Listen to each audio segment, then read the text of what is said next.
بھائی جمعیت علماء کا اپنا ایک کردار ہے. ہم اس سیکولر دستور کی محافظ ہیں. ہم سمجھتے ہیں کہ صرف زبانی نہیں کہ دنیا میں جا کر کے سیکولرزم کا ڈھنڈورا پیٹا جائے اور ملک کے اندر مسلمانوں کی 600 سال پرانی مسجدوں کو گرا کر کے وہاں مندر بنایا جائے. یہ سیکولرزم نہیں ہے، یہ ڈھول کا پول ہے. آپ کی پارلیمنٹ فیصلہ کر چکی ہے آج سے تقریباً 30-32 سال پہلے کہ جو مسجد جہاں جو مذہبی عبادت گاہ بنی ہوئی ہے سن 47 میں، اس عبادت گاہ کو اسی حال میں رہنے دیا جائے گا. آج آپ یہ کہتے ہیں کہ نہیں، بنارس کی مسجد کو توڑ دو، وہ ہماری ہے. متھرا کی مسجد کو توڑ دو. آپ کے کردار کا اور پارلیمنٹ کا کیا اعتبار ہے یہ بتائیے. کیا چیز ہے پارلیمنٹ کے اندر؟ پارلیمنٹ اس قانون کو بناتی ہے، آپ اس قانون کو ٹھوکر مار دیتے ہیں. آپ جو قانون آج بنا رہے ہیں کل کو دوسرا اسے ٹھوکر مار دے گا. یہ تو آپ نے ایک ریت اور رواج کر دیا، ہمیں کوئی غرض نہیں ہے اور حکومت خاموش بیٹھی ہوئی ہے. میرے بھائی جمعیت علماء حکومت کا لحاظ کرتی ہے. جن کو حکومت ہے، ہمارے ملک کے عوام نے ان کو بیٹھالا ہے. ہمارے ملک کی اکثریت نے دستور کے مطابق ان کو ووٹ دیا ہے. ہم نے ووٹ دے کر کے انہیں بیٹھالا ہے. ہم یہ سمجھتے ہیں کہ ان کو ملک کے دستور کے اندر اس طریقے کی تشریح جس سے ملک کے ایک بہت بڑے طبقہ 20-25 کروڑ لوگوں کے حقوق کو آپ ٹھوکر مار رہے ہیں، ملک اس طرح امن و امان کے ساتھ نہیں چل پائے گا. اور اس کے نتیجے کے اندر ملک کی جو صورتحال ہے، آپ اپنی زبان سے کہتے رہیں کہ ملک ترقی کر رہا ہے اور ساری دنیا کے اندر ترقی کا ڈھڈورا پٹ رہا ہے، مگر ملک کے عوام کی جو صورتحال ہے اور فقر اور بے کسی کی جس طریقے پر پورے ہندوستان کے اندر کیفیت ہے، آپ اس کو دیکھ لیجئے. میں اپنی زبان سے کچھ نہیں کہتا ہوں. میں ایک مذہبی آدمی ہوں. میرا اپنا ایمان اور یقین ہے کہ اللہ جو چاہتا ہے وہ کرتا ہے. یعنی ایشور جو چاہتا ہے وہ کرتا ہے، یعنی اوم جو چاہتا ہے وہ کرتا ہے. آج آپ کر رہے ہیں، ٹھیک ہے کر دیجئے. کل کو حالات بدلیں گے دنیا کے اندر. میں زندہ ہوں، میں بھی مر جاؤں گا اور دنیا کا ہر آدمی مر جائے گا. دوسرا آئے گا اپنے خاص ذہن کے ساتھ آئے گا. حالات کیا ہوتے ہیں ان کو آج نہ میں جانتا ہوں نہ کوئی جانتا ہے، اللہ جانتا ہے اور ان کے سوا کوئی نہیں. میرے بھائی ہم یہ سمجھتے ہیں کہ امن و امان کو پکڑنا چاہیے. میں مسلمانوں سے یہ کہتا ہوں کہ آج کی حکومتیں جو کچھ کر رہی ہیں اس سے فرقہ پرستی اور آپس میں نفرت اس طریقے پر ابھر رہی ہے کہ نہیں کہا جا سکتا کہ کل کو کیا ہوگا. میں جمعیت علماء کے ہر ورکر سے یہ بات کہتا ہوں کہ آپس میں پیار و محبت کو پیدا کرو. اس کا یہ مطلب نہیں ہے کہ مسلمان سے پیار نہیں، اس ملک کے ہر رہنے والے سے محبت کرو. اپنے دکھ میں سکھ میں انہیں شریک کرو. ان کے دکھ اور سکھ کے اندر تم شریک ہو. ان کے یہاں شادی بیاہ ہے، وہ تم کو نہیں بلاتے، جاؤ اور مبارکبادی دے کر چلے آؤ. کھانا کھلاتے ہیں کھاؤ، نہیں کھلاتے نہ کھاؤ. جب تمہارے یہاں سکھ ہو، شادی بیاہ ہو، تم اپنے رشتہ داروں کو جس طرح بلاتے ہو اپنے دائیں بائیں رہنے والے غیر مسلموں کو بلاؤ. یہ تمہاری پرانی زندگی ہے، آج کی نہیں، یہ ہزاروں سال پرانی زندگی ہے. اور اسی طرح اس ملک کے اندر ہم رہتے چلے آئے ہیں. دنیا کے کسی ملک کے اندر مسلمان اور غیر مسلم کو اس طرح جیسے اس ملک میں رہتے ہیں نہیں رہنے دیتے. دیکھو گاؤں گاؤں کے اندر رہتے ہیں، اگر ان سے پوچھو کہ مسلمان کب سے آباد ہے، نہ مسلمان جانتا ہے کہ اس کی تاریخ کیا ہے، نہ ہندو جانتا ہے کہ اس کی تاریخ کیا ہے۔ اس پیار و محبت کے اندر شریک تھے، لیکن آج کی سیاست یہ پیار و محبت کی سیاست نہیں ہے۔ میں یہ سمجھتا ہوں کہ یہ بڑی تباہی کے آثار ہیں۔ آپ کو جمعیت علماء کے ورکر ہونے کی حیثیت سے آپ کو اس سلسلے میں قدم بڑھانا چاہیے۔ میں مدرسے والوں سے کہتا ہوں، صحیح ہے آپ کا مدرسہ مذہبی مدرسہ ہے، لیکن یاد رکھیے رسول اللہ صلی اللہ علیہ وسلم جن کی زندگی کو لوگ جانتے نہیں اور خاص طریقے کے اوپر برادران وطن نہیں جانتے، غیر مسلموں کے ساتھ اٹھنا بیٹھنا رہنا سہنا آپ کی زندگی تھی۔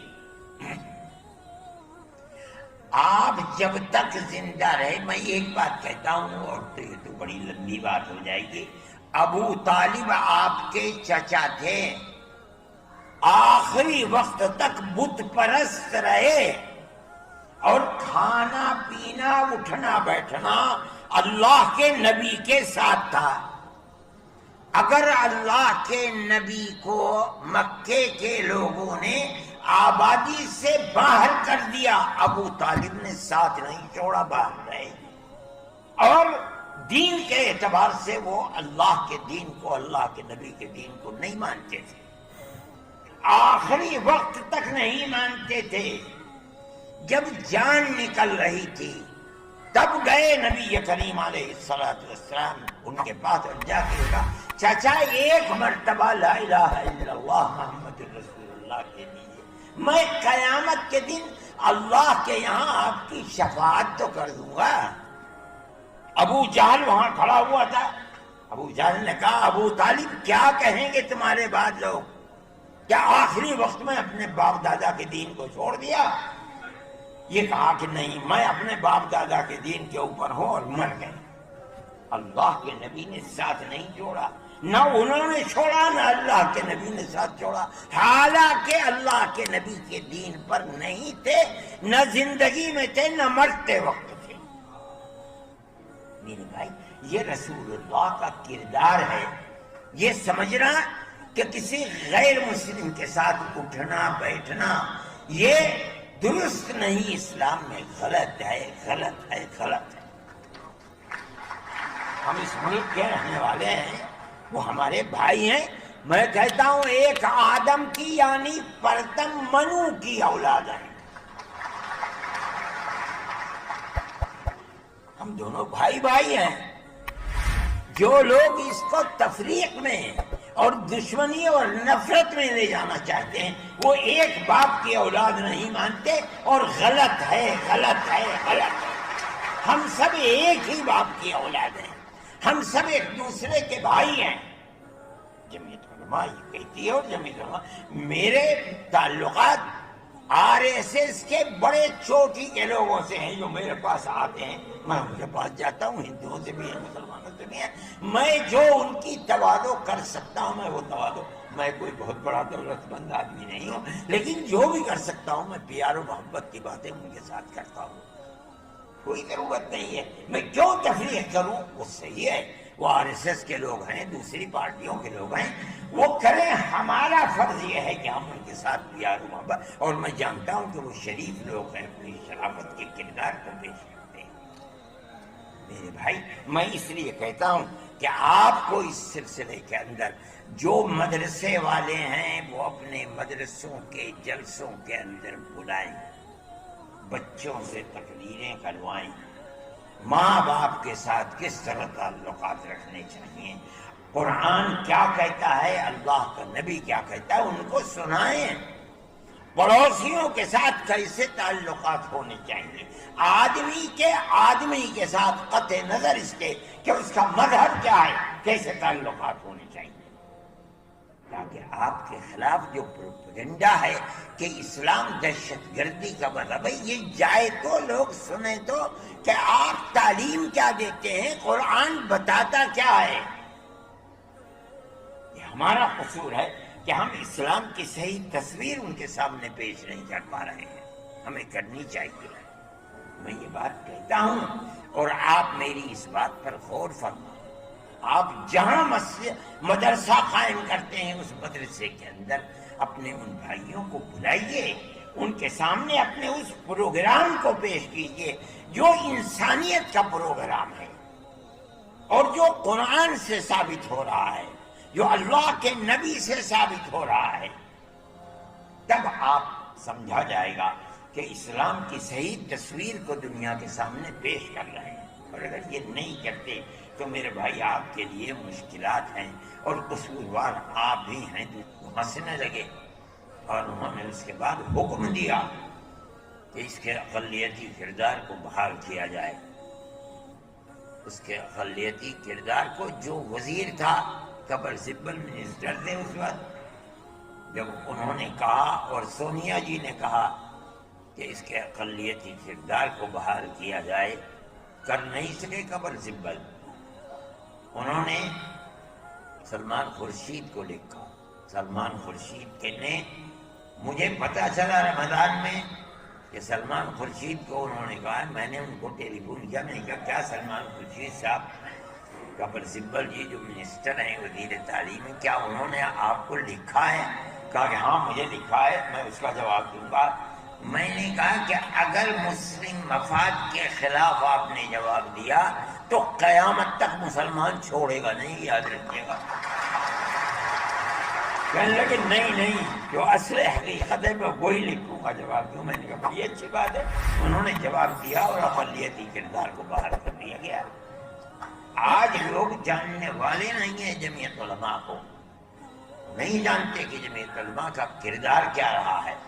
سیکولرزم کی حفاظت جمعیت علماء نے کی ہے، ورنہ ملک کا دستور، میں اگر نام لوں کہ وہ کون لوگ تھے جو گاندھی جی کو مجبور کر رہے تھے کہ ملک اب سیکولر دستور نہیں ہوگا، لیکن جمعیت علماء کے سامنے گاندھی جی بھی اور جواہر لال نہرو بھی اور دوسرے لوگ بھی مجبور ہوئے اور انہوں نے سیکولرزم کو قبول کیا.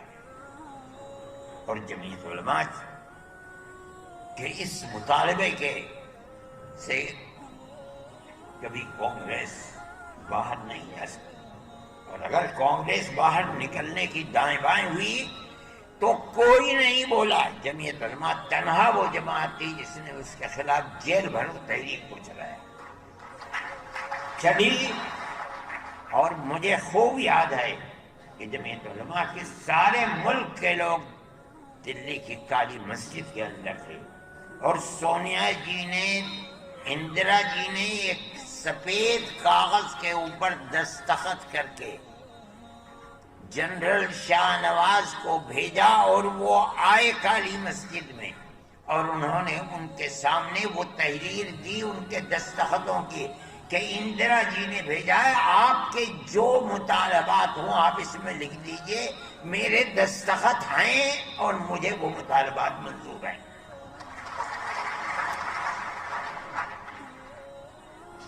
اس تحریک کو ان کے اس وعدے کے اوپر ختم کر دیا گیا. یہ دوسری تحریک تھی جو چلی تھی. یہ جمعیت علماء کا تعلق تھا. آج لوگ جانتے بھی نہیں کہ جمعیت علماء نے کیا کیا ہے. ان کا خود کوئی کردار نہیں، وہ جمعیت علماء کے کردار کو کیا جانیں گے. میرے بھائی، آج اس سیکولرزم کو ختم کرنے کی بات کی جا رہی ہے.